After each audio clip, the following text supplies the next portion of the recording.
এই শহরে ধনী লোকেদের গণনা করতে গেলে চট্টরায় বংশের পরে পরেই সামন্তরায় খানদানের নাম বলা আসে। তার মানে নাম্বার 2। আপনি বোধহয় জানেন না, আই হেট নাম্বার 2। আন্ডারস্ট্যান্ড?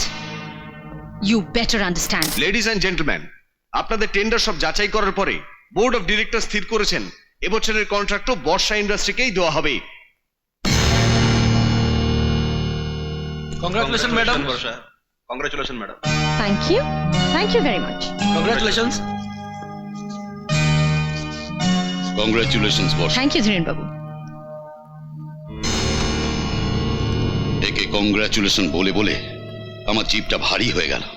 এবছর এই কন্ট্রাক্টটা হাত থেকে ছাড়িয়ে নিয়ে ক্ষুধার্ত বাঘের মুখের আহার কেড়ে নিয়েছে। সেটা তো সে করতেই পারে, কেননা সে নাম্বার 1 ইন্ডাস্ট্রির মালকিন। একদিন আমার কোম্পানিও নাম্বার 1 পজিশনে ছিল, ইয়েস, কিন্তু তোকে দায়িত্ব দেবার পরেই তুই কোম্পানিকে পুরো দেউলিয়া করে দিলি। দিনকে দিন আমার কোম্পানি পজিশন তলার থেকে তলার দিকে তলিয়ে যাচ্ছে। তোকে দায়িত্ব দিয়ে আমি নিজের পায়ে কুড়ুল মেরেছি। শান্তি শান্তি, বাপ ছেলের মধ্যে ঝগড়া করলে কি কন্ট্রাক্টটা ফিরে আসবে? বুঝলে ভাই, মাথা রুকুন সুসুরি দেবার মতো আইডিয়াগুলো কিলবিল করছে। একটা আইডিয়া মার্কেটে ছাড়বো। ও বলছো না কেন?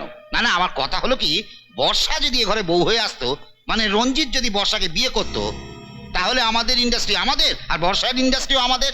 বাহ বাহ, কি আইডিয়া দণ্ডপানি!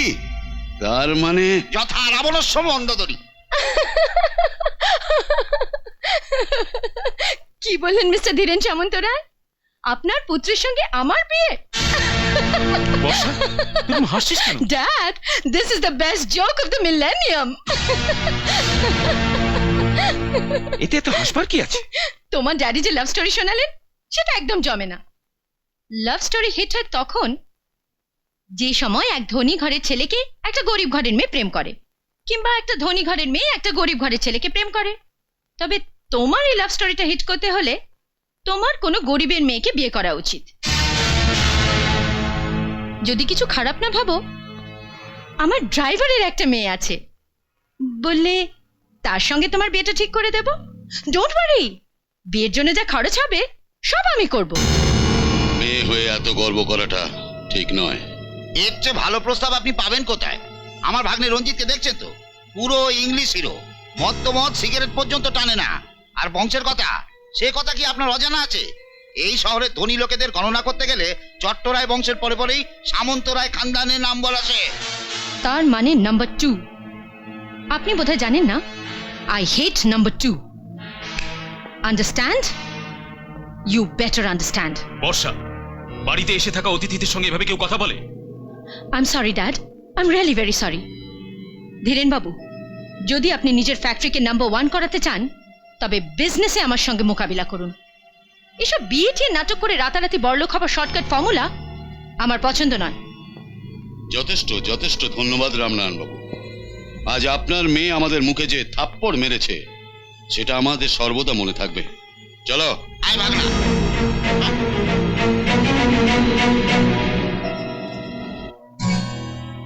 ওনাদের সঙ্গে এমন ব্যবহার করাটা তোর উচিত হলো না বর্ষা। তোর যদি এ প্রস্তাবে সম্মতি না থাকে তুই মানা করে দিতিস, কিন্তু ওনাদের এমন অপমান করার কি দরকার ছিল? শত হলেও ধীরেনবাবু সমাজের একজন প্রতিষ্ঠিত ব্যক্তি, একজন ইন্ডাস্ট্রিয়ালিস্ট হিসেবে তার খাতির আছে, নাম আছে। হতে পারে ড্যাডি, কিন্তু এসব বাজে লোকে অপমান করলে কোনো ক্ষতি নেই। বর্ষা, এসব তোমারই দোষে হয়েছে, তুমি তাকে মাথায় তুলেছ। মানছি শান্তি, মানছি মাঝে মাঝে তার ব্যবহারে আমার খুব রাগ হয়, কিন্তু তার মুখটা দেখলে আমি সব ভুলে যাই। তুই যদি কথাটা একটু তলিয়ে চিন্তা করিস, তুইও ঠিক বুঝতে পারবি। বর্ষা খুব ইন্টেলিজেন্ট, খুব স্মার্ট। জিত করে সে আমার হাত থেকে বিজনেসটা কেড়ে নিল, তাকে বড়ও করলো।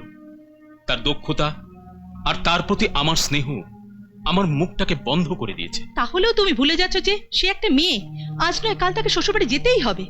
এমন গর্ব আর মুখরা হলে তাকে কে বিয়ে করবে?